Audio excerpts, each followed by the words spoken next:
We are just 8 days away from Christmas. Have you guys finished all of your Christmas shopping? I hope you have. If you don't celebrate Christmas, well, you don't have to worry about it because, well, you don't celebrate Christmas. But guys, it's the holiday season and I got some amazing news to share with you guys. And that is this Friday, December 20th, of 2024 at 9:30 p.m. Eastern, Stephanie and I will be going live. Yes, it's real. It's going to happen this Friday, and it's going to be our holiday giveaway episode. So I hope you guys are excited that we're coming back. We never really went away. We just, life gets in the way of stopping us from doing the amazing things that we want to do, like comics and beer. But it is our giveaway episode. So I hope you guys tune in and just have a good time having some holiday cheer, talking about comic book things, and we're gonna give away some stuff to you guys, the community, and it's just gonna be a ton of fun. Now, I do have some less exciting news to share with you guys.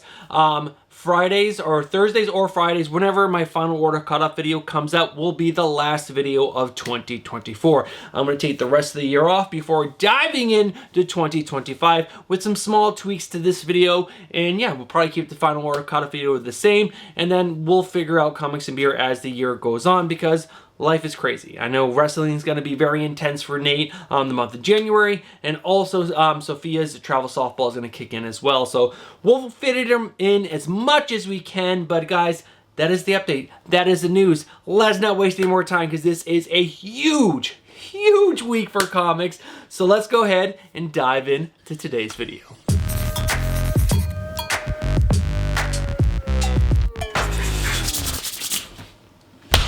What is going on, comic book fans? Welcome back to the channel and welcome back to another Wednesday poll list, which is your hype video for New Comic Book Day.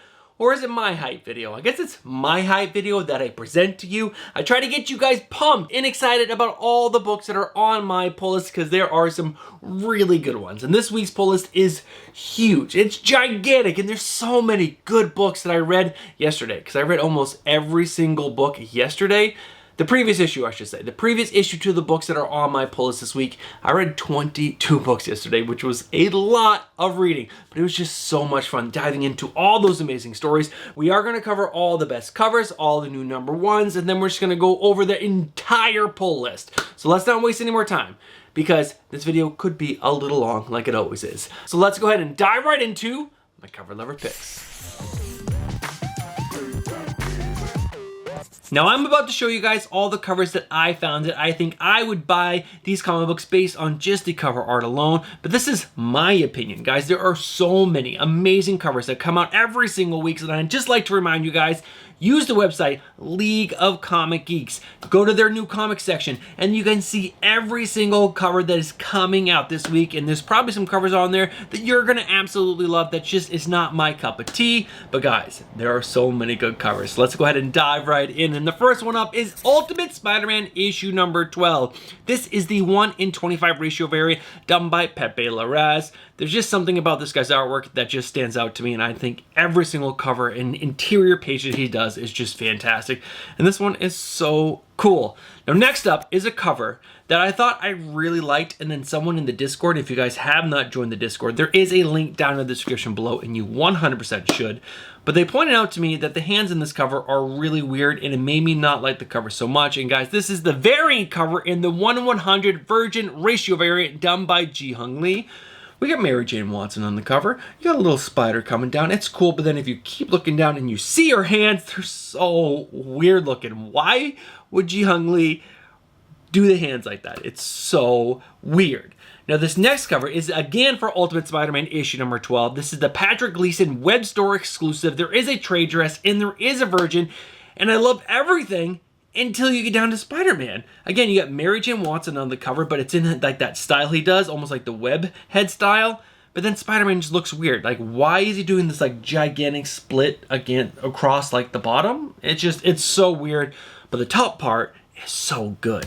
Now, let's continue. Next up, we got Absolute Batman issue number 3 with the cover C variant done by Gabriel Del Otto. This book is a banger. Well, issue number 1 was freaking amazing too, so-so.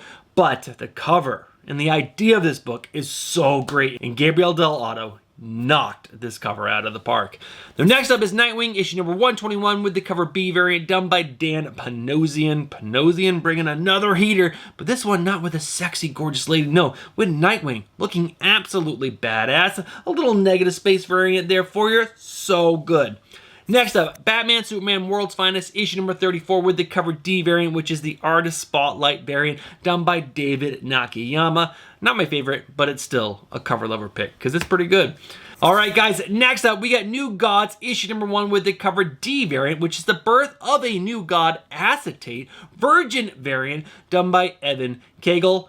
Now, I did not pre-order this because the cover art was not available during previews, but this cover is so good. It is so cool. Yeah, I don't know. I love it. What do you guys think? Let me know down in the comments below. Next up, The Spectacular Spider-Men, issue number 10 with the cover A done by Emilio Lasso. And this is gorgeous. Kind of reminds me a little bit of Ben Harvey a little bit, and it is just so good. And the fact that this cover artist is also doing the interiors of this, I might start picking up this run again because this is really, really good. Like, I love this cover. It's so energetic. You can just feel the energy on this cover. The poses are great. Everything about this cover is so, so good. All right, guys, next up, G.I. Joe, issue number 2 with the cover F, which is the 1 in 100 foil ratio variant done by Derek Chu. Great. Next up, Psylocke, issue number 2 with the variant cover in the 1 in 100 virgin ratio variant, again done by Ji Hung Lee. Everything is great about this card. Really, really like this. I'm only picking up the trade dress. If you're picking up the Virgin, let me know down in the comments below, or join the Discord and let me know there. All right, guys, next up, TVA, issue number 1 with the cover A variant done by Pepe Larraz. Now, this is really, really good. I'm not picking this book up for the guts of the book because it doesn't sound too interesting to me, and I don't like the writer on this book, but I do like this cover. It's really good. Next up, Helverine, issue number 1 with the variant cover done by Dave Johnson. I just like this because it looks to me like it would go on the back of, like, you know, those cutoff vests that the bikers wear. It would be like, you know, the name of the biking group or whatever. So cool. It's really, really cool.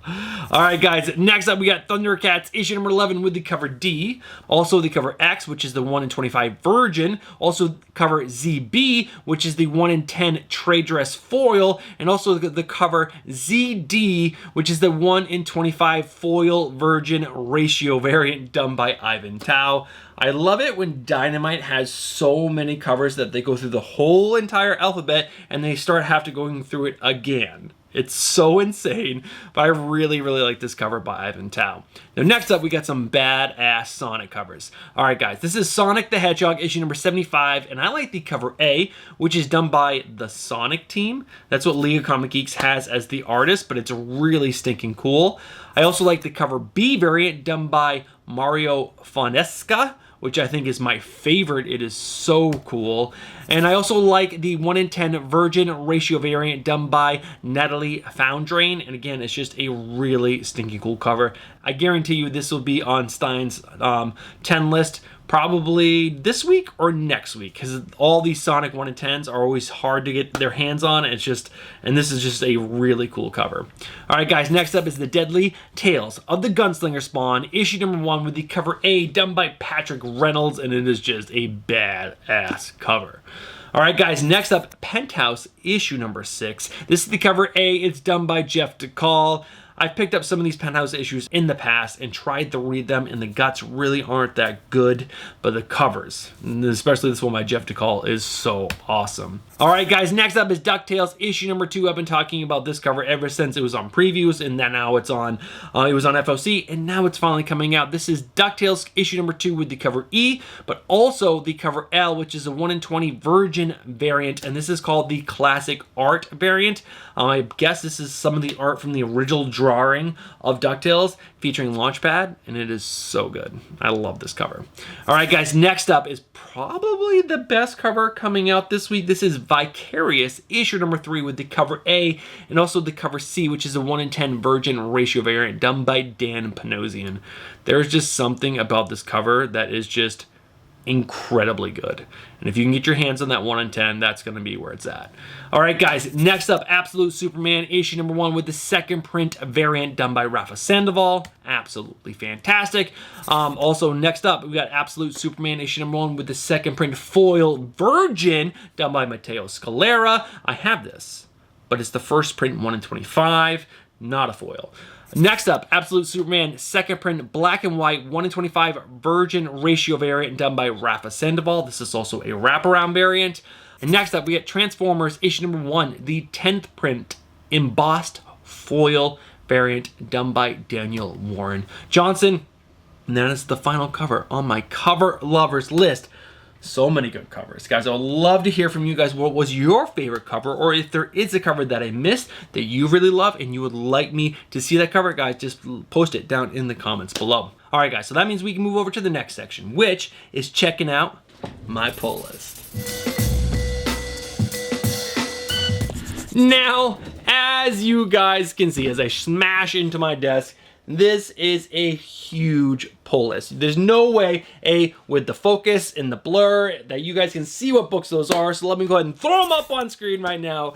Guys, like I said, there are a total of 25 books on my pull list. And if we break down this list a little bit more, there are 3 new number 1s, 10 DC books, 4 Marvel books, and 11 indie titles. This was a huge week for DC and indies. Marvel just didn't have a lot going on, in my opinion. But I did read the previous issue to every single book that was up on screen or is up on screen right now. So that means all of these books could make the top 3 list. But to keep this video a little bit shorter, I am just going to dive right into the not top 3 after we do the new number 1s and just include the top 3 books at the end of that list. So let's not waste any more time and let's go ahead and talk about the new number 1s that I think you guys have to be excited about.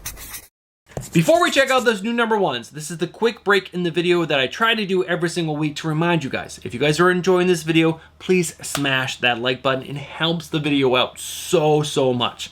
Smash the like button. Did you do it? All right, I can tell. You did it. So let's go ahead and check out those new number 1s. All right, there are 3 new number 1s to cover. I'm going to cover 2 of them pretty quickly. In the last one, we'll read the full synopsis because I'm really excited about that one.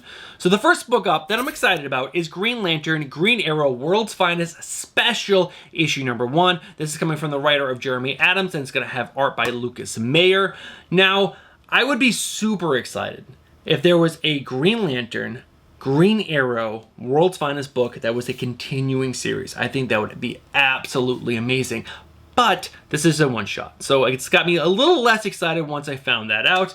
But you know what? Green Arrow, Green Lantern together again in a special, that's pretty freaking cool. And both series are pretty decent, but Green Lantern is really good right now. And it's written by Jeremy Adams. All right, guys, next up is Deadly Tales of the Gunslinger Spawn, issue number 1, coming from the writer of Jimmy Palmiotti and has art by Patrick Reynolds.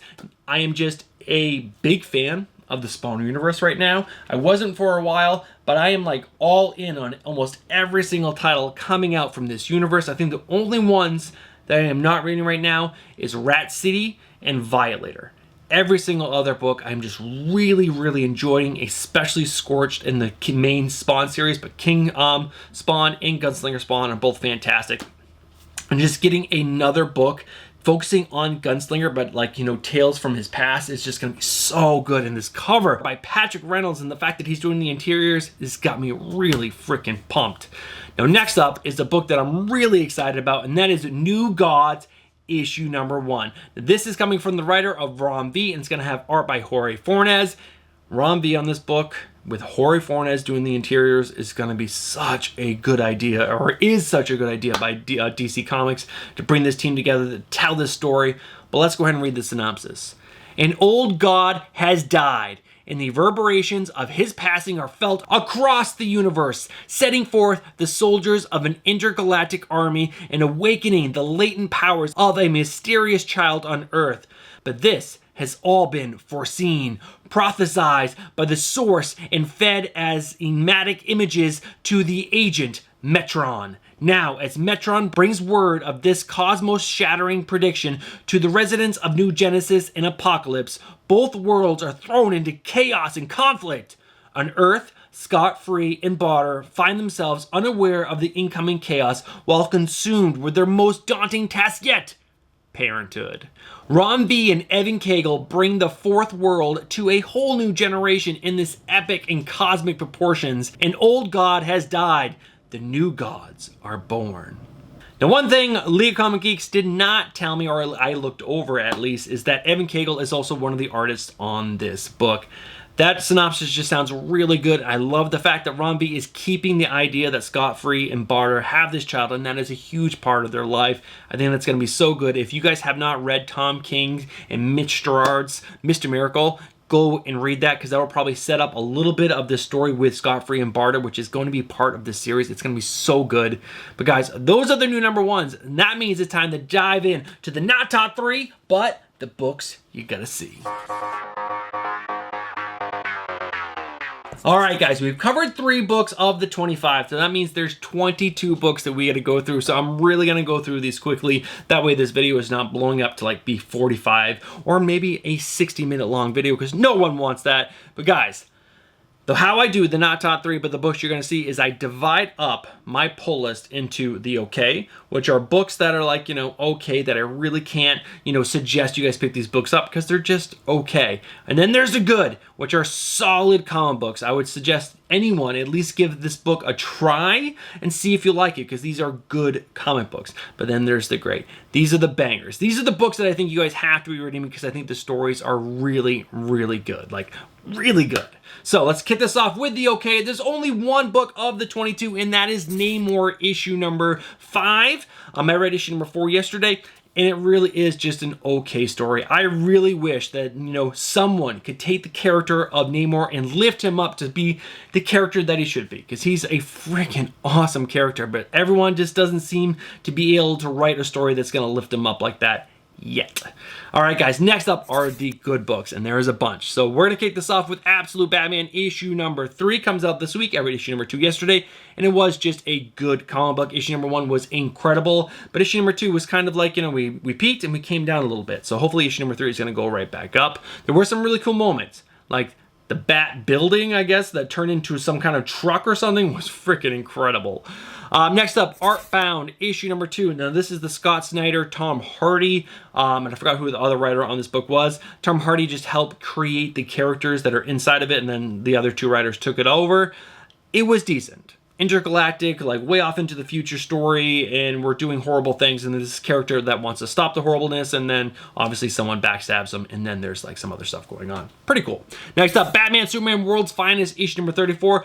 Solid read. This continues to be just a really good comic book by Mark Waid. Next up, Batman and Robin Year 1, issue number 3. Issue number 2 was good. It was just a solid read. I like this story of Batman and Dick Grayson, or Bruce Wayne and Dick Grayson, way back when they first got together. I think it's really cool seeing them like that. Next up, Deadpool issue number 9. This continues just to be a good book. It should be great. It really should. It just isn't. And there's some just odd things happening in this book that I'm not loving that's keeping this book in the good. Next up, some of you might be shocked, but G.I. Joe issue number 1 was good. It just wasn't great. Not yet. I think this is going to get to the great category in a little bit. Joshua Williamson, and I forgot who the artist is on this book. Solid art, solid start, just wasn't great. Issue number 2 comes out this week, tomorrow. Next up, Jenny Sparks, issue number 5. Issue number 4 was good. It wasn't as good as issue number 3, or 2 and 3, because I read those back to back. Issue number 4 was good at setting up like the next part of this book, which I think we're getting close to the end, because I think this is a 6-issue mini. So I'm excited to see where this is going to go. But yeah, issue number 4 was just good. Next up, King Spawn, issue number 40. Loving the universe. Like I said, this is a solid book. It really is. Check it out. I love the fact that, all the Spawn characters have lost all the powers, all the angels, all the devils, and the only people with powers are vampires, and they're like ruling right now, and Spawn is doing everything he can to fight back. It's really cool. Next up, The Moon is Following Us, issue number 4. Issue number 3 was okay. Or, well, I shouldn't say okay. Was good. It was good. It wasn't okay. It was good. 1 was okay. 2 was amazing. Like, great. 3 was okay. So maybe we're going to be on this roller coaster going good, great, good, great. I don't know. Daniel Warren Johnson and Riley Rusimo. So it's a really exciting book. It's just, I don't know. Sometimes it just doesn't land like I want it to.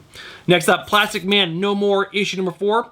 solid story about Plastic Man dying and seeing what he does trying to save his son. Pretty interesting. Next up, Stand Still, issue number 5. This book would be in the great, but halfway through the story, they switched to a different artist, and that artist was not good. And he wasn't as good at his panel layout and his character drawing, and it distracted me from the story. It was hard to follow in some pages, and it completely did not land how Stand Still's issues number 1, 2, 3 did. So that's why this book is in the good. The overall story is still incredible, but that switch with the artist, I hope that doesn't happen again, because that was really hard to swallow. The last one up is Thundercats issue number 11, a solid read still. Issue number 10 had art by Joe Mulvey, which I enjoyed better than the previous artist. It just was all around Slythe, or whatever the lizard guy character is, and they had a cool ending, but I don't know. The whole story about that character, I get it that you want to like lift up these villains and you got to get their background so that way what they're doing means something, but still, I don't know. I didn't love it. Still good. Still a really good book. All right, guys, The Great. The last 3 books are my top 3 books. So we're going to kick this off because I believe there's like 7 books in The Great. First up, we got Dark Knights of Steel All Winter, issue number 6. This is such a good book, and I think this is the final issue of this amazing story, but we are getting another 6-issue mini after this. So this is not the end of Dark Knights of Steel, which is like, you know, medieval times DC heroes. So good. Or DC Universe. Next up, Nightwing, issue number 121, a really solid read written by Jeremy Adams. The only thing I didn't like about this, so there was a couple times where Nightwing snapped and was really mean, which is really off-putting because he's just like the most loving, caring guy, and that's the way Tom Taylor wrote him and other people that wrote him, and just to see him snap like that was weird. But overall, the story is really exciting. Like a villain is pitting all of the gangs against each other and against the against Nightwing. But Nightwing is doing his best to like diffuse the situation. But now this big company is also giving giant weapons to the Bloodhaven Police Department, and that's obviously not going to turn out good. So there's a lot of things going on here that's pretty interesting. Next up, The Sacrifices, issue number 13, Rick Remender. So good. This book continues just to be an incredible ride. You guys have to be reading this book. Next up, Teenage Mutant Ninja Turtles, issue number 5. Issue number 4 was great. It really was. I liked the whole idea of like we get a story about each turtle in the first 4 issues, and then they come together at the end. That was the great part. I really liked them all coming together, but the lead up was a little weird because Donnie was kind of like losing his mind. And the art I didn't love, and I found out, someone in the Discord told me that is going to be the main artist moving forward, and I got really sad because they had some banger artists on the first 4 or 3 issues, and now we're getting this other guy that I did not love for the rest. I don't know. The name will be up on the screen somewhere. All right, guys. One more book, and then we're getting into the top 3. Next up is Wonder Woman, issue number 16, Tom King, Daniel St. Pierre. This book is incredible. It's so good. And the Sovereign, who is the main bad guy that Wonder Woman's been fighting since issue number 1, Wonder Woman started dismantling his power, and how she did it was so good. Loved it. Loved the book. So good. But in the number 3 spot is Ultimate Spider-Man, issue number 12. This book, written by Jonathan Hickman, is incredible. Now, he has Marco Gicchetto and another artist, like, you know, filling in when Marco needs, like, time to catch up.